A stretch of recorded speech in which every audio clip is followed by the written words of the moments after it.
Bonjour à tous et bienvenue sur Génie et Destin. Aujourd'hui, nous embarquons pour un voyage extraordinaire à travers la vie de Janet Jackson, une icône mondiale, chanteuse, danseuse, actrice, et la Benjamine de la dynastie musicale des Jackson. À 58 ans, Janet brise enfin le silence dans un documentaire récent, partageant des révélations intimes sur sa relation complexe avec son frère, Michael Jackson, le roi de la pop. De leur enfance modeste dans une petite maison à Gary, Indiana, à leur ascension fulgurante vers la gloire mondiale, en passant par des moments de joie, de douleur et de tragédie, cette histoire est celle d'une famille unie par la musique, mais marquée par des défis personnels et publics. Préparez-vous à découvrir des détails inédits sur le parcours de Janet, son émancipation artistique et le lien indéfectible qui l'unissait à Michael, malgré les épreuves. Attachez vos ceintures, car ce récit va vous surprendre, vous émouvoir, et vous inspirer.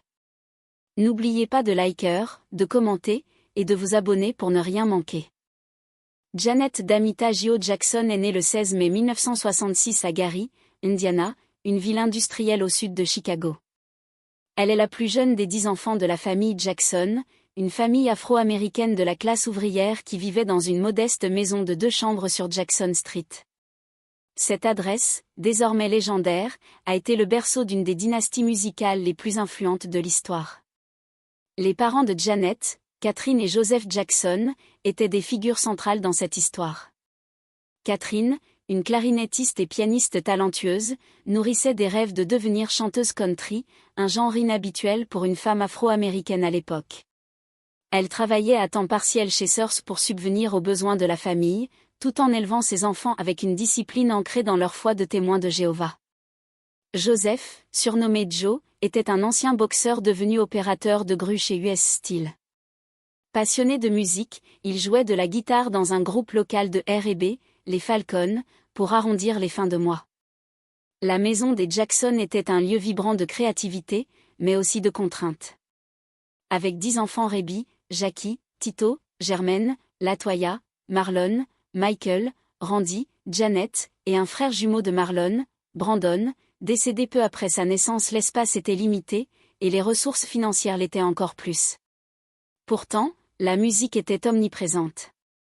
Les enfants grandissaient en chantant, en dansant, et en répétant des harmonies dans le salon, sous l'œil vigilant de Joe, qui voyait en eux un potentiel extraordinaire.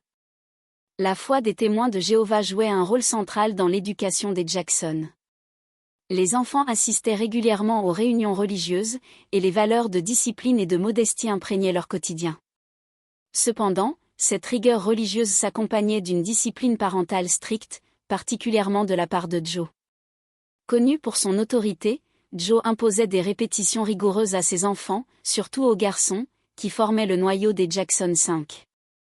Janet, bien que plus jeune, n'échappait pas à cette dynamique. Elle se souvient d'avoir dû appeler son père, Joseph, plutôt que « papa », une pratique qui reflétait une distance émotionnelle. Cette approche, bien que motivée par le désir de succès, laissait des traces sur les enfants, y compris Janet, qui ressentait parfois un manque de chaleur paternelle. Dès la fin des années 1960, les frères aînés de Janet, Jackie, Tito, Germaine, Marlon et Michael forment les Jackson 5, un groupe qui allait révolutionner la musique populaire. En 1967, ils se produisent dans des concours de talents locaux et dans des clubs du Shitland Circuit, un réseau de lieux réservés aux artistes afro-américains.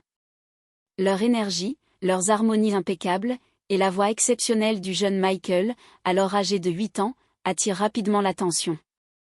En 1968, ils signent avec le petit label Steeltown Records, mais c'est leur contrat avec Motown en 1969 qui marque le début de leur ascension fulgurante. Leur premier single, I Want You Back, atteint la première place du Billboard Hot 100, suivi par EBC, The Love You Save, et YLL Be There. Les Jackson 5 deviennent le premier groupe à voir ses 4 premiers singles atteindre le sommet des charts, un exploit historique. Ce succès transforme la vie de la famille. En 1970, ils quittent Gary pour s'installer à Encino, un quartier huppé de Los Angeles, symbole de leur nouvelle prospérité. Mais pour Janet, encore enfant, cette période est aussi marquée par une prise de conscience, la gloire a un prix. Ses frères, et surtout Michael, passent plus de temps en tournée qu'à la maison, et la pression de la célébrité commence à peser sur la famille. Contrairement à ses frères, Janet ne se destinait pas initialement à une carrière dans le spectacle. Enfant, elle rêvait de devenir jockey ou avocate en droit du divertissement, deux ambitions qui reflétaient son amour pour les chevaux et son intérêt pour l'industrie du divertissement. Cependant, la musique et la scène faisaient partie de son ADN. À seulement 7 ans, en 1973, Janet monte sur scène pour la première fois au MGM Casino de Las Vegas, aux côtés de ses frères et sœurs. Cette performance, bien que modeste, marque le début de son parcours sous les projecteurs. Sa présence scénique naturelle et son charisme impressionnent, même à un si jeune âge. En 1976, Janet rejoint le casting de The Jacksons, une émission de variété produite par CBS qui met en vedette la famille Jackson. À 10 ans, elle partage l'écran avec ses frères, chantant et dansant dans des sketchs et des performances musicales. Ce projet, bien que de courte durée, lui offre une première exposition nationale. L'année suivante, en 1977, Janet décroche un rôle clé dans la sitcom Good Times, où elle incarne Penny Gordon-Woods, une jeune fille adoptée par la famille Evans. Ce rôle, qui aborde des thèmes sociaux comme la maltraitance infantile, révèle son talent d'actrice et la propulse sous les feux de la rampe. Entre 1979 et 1982, Janet enchaîne les rôles télévisés. Elle apparaît dans A New Kind of Family, puis dans Diff'rent Strokes en tant que Charlène Duprey, de la saison 3 à 6. Dans la 4e saison de Fame, elle joue Cléo Hewitt, un rôle qu'elle aborde avec une certaine réticence en raison de tensions personnelles, notamment son mariage secret avec le chanteur James DeBarge en 1984. Ce mariage, annulé après moins d'1 an, marque une période tumultueuse pour Janet, alors âgée de 18 ans, mais elle garde de bons souvenirs des moments de camaraderie avec ses collègues acteurs, qui lui jouaient souvent des tours sur le plateau. À 15 ans, sous l'impulsion de son père, Janet signe un contrat avec AM Records. En 1982, elle sort son premier album, Janet Jackson, produit par une équipe incluant Angela Winbush et René Moore. L'album, ancré dans un style bubblegum pop avec des influences R&B, atteint la 63e place du Billboard 200 et la 6e place du classement R&B. Bien que modeste en termes de succès commercial, il se classe dans le Top Black Album de 1983, et Janet est reconnue comme la meilleure vocaliste féminine de l'année par Billboard. 2 ans plus tard, en 1984, son deuxième album, Dream Street, atteint la 147e place du Billboard 200, avec le single Don't Stand Another Chance qui se hisse à la 9e place des charts R&B. Ces 2 albums, bien que prometteurs, restent dans l'ombre des Jackson 5 et de la carrière solo de Michael, déjà une superstar mondiale. En 1985, à 19 ans, Janet prend une décision qui change sa vie, elle se sépare de la direction de son père. Dans une interview, elle confie « Je voulais juste sortir de la maison, me libérer de mon père.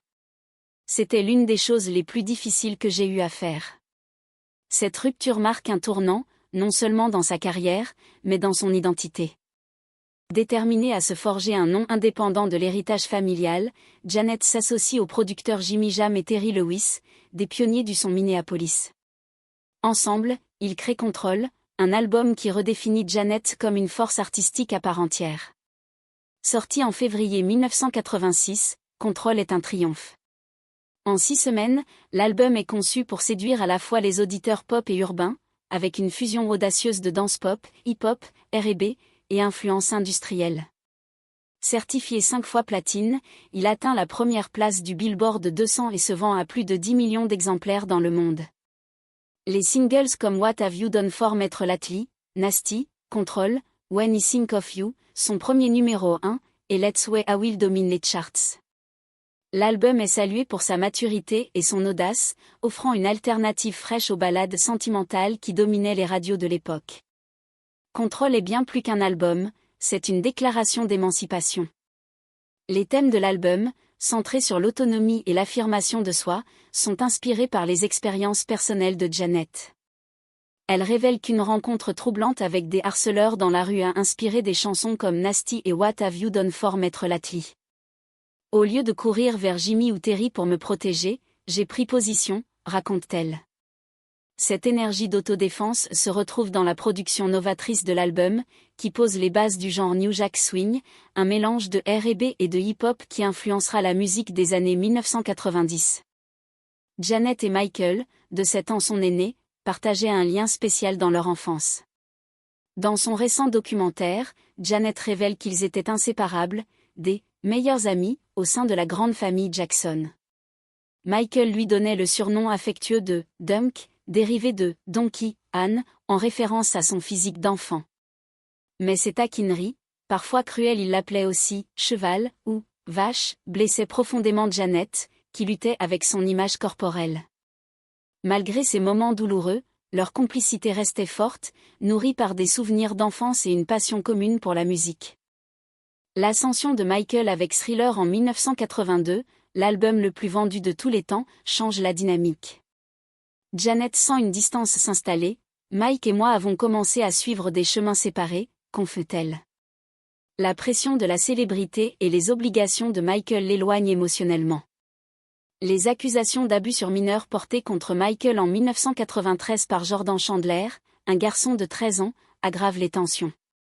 Janet, alors en pleine ascension, est dévastée par ces allégations, qui nuisent à sa propre carrière.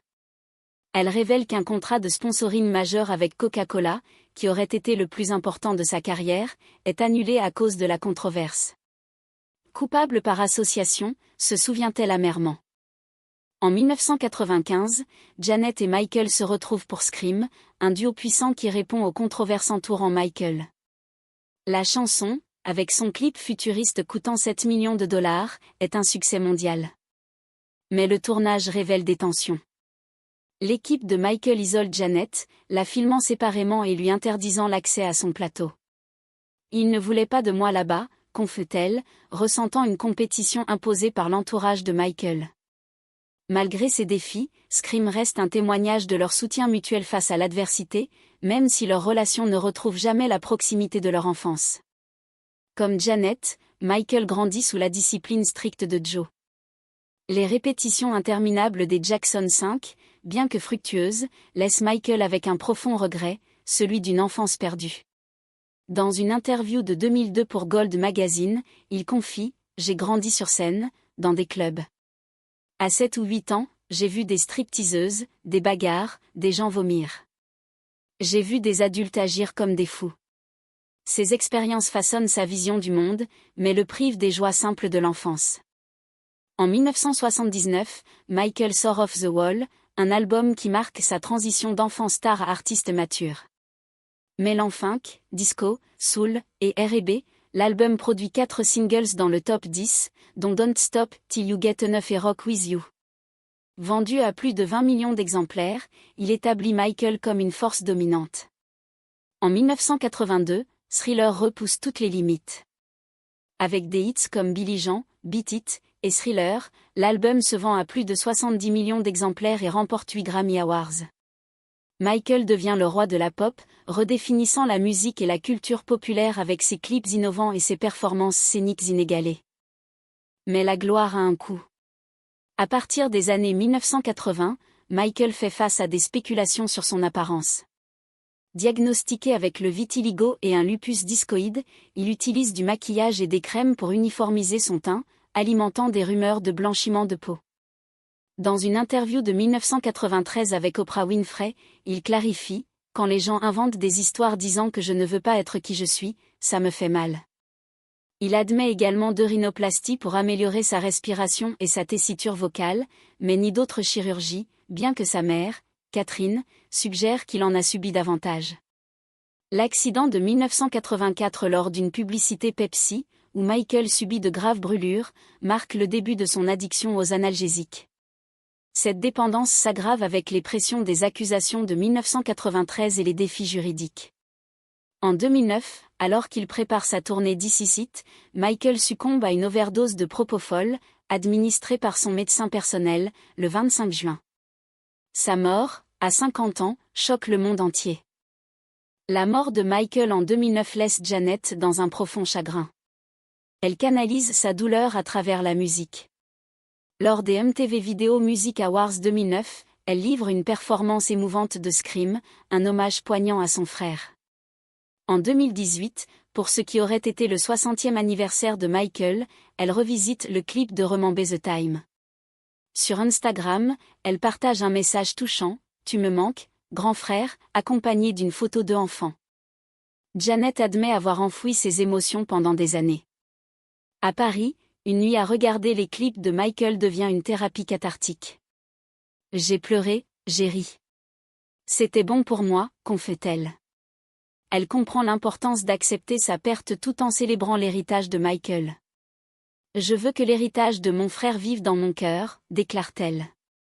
Leur relation, marquée par des moments de complicité et de tension, reste ancrée dans un amour indéfectible. Malgré les controverses et les tragédies, la famille Jackson reste un symbole de résilience. Janet continue de porter l'héritage familial à travers sa musique et ses performances, tout en honorant la mémoire de Michael. Leur histoire,